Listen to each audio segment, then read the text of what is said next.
Serge Grossbach de l'Union juive française pour la paix. Je suis juif et aujourd'hui j'ai honte.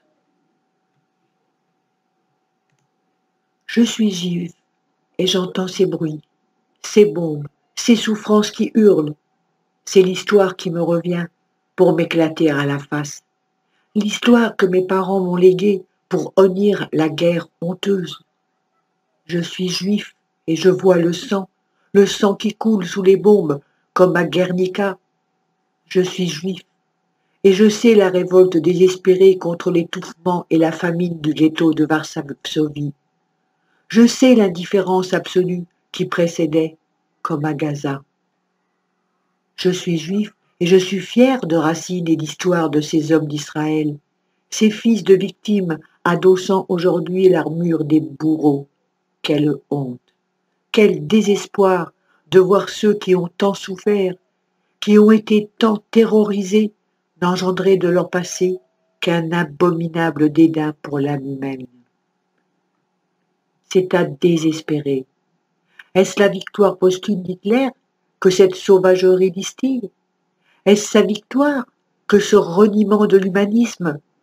Ah, ma mère, je me souviens lorsqu'enfant, tu me fis l'apprentissage de ce gardien d'immeuble qui vous avait averti.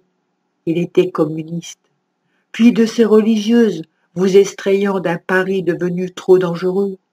Ah, ma mère, je me souviens de ce poème d'Aragon où le résistant arménien avait pour dernier mot « Vive le peuple allemand » devant les nazis qui allaient l'achever. Ma mère, où se cache aujourd'hui la dignité de nos frères d'Israël ou de notre famille aveuglée de haine et de conquête?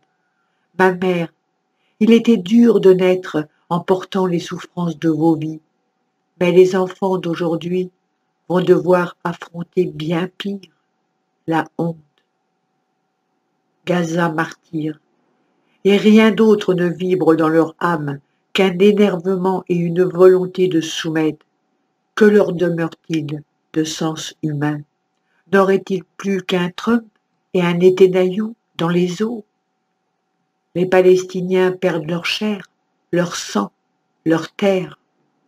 Les Juifs perdent leur âme, aveuglément engagés derrière l'État d'Israël. L'horreur s'ajoute à l'horreur, sans jamais permettre qu'émerge une étincelle d'intelligence. L'intelligence, la bonne intelligence, la paix, cette paix qui en tout lieu du monde a la même science, celle du respect partagé, cette paix de Kant pour tous les peuples de la terre. Ce respect est honteusement dénié en affamant, en occupant, en excluant, en dominant. Ce déni qui légitime la rage et fait monter les haines. Ce déni qui rend impossible la fin des armes et des souffrances. Ce déni qui nous plonge dans un massacre récurrent où la vie n'a plus la valeur d'une vie. Le respect, c'est le droit partout dans le monde. Le respect, c'est Israël entrant dans la loi du monde, comme tout le monde. La loi du monde délimite des frontières depuis 40 ans. Au-delà de ces frontières, rien n'est à régenter, à occuper. Des frontières où commence la liberté des autres. Des frontières, tout simplement, comme partout dans le monde. Des frontières pour que monte le respect. Premier pas, tout premier pas des humains. Pour que demain, les peuples partagent leurs rêves et que les frontières soient une invitation amicale aux rencontres. Serge Grossbach de l'Union juive française pour la paix.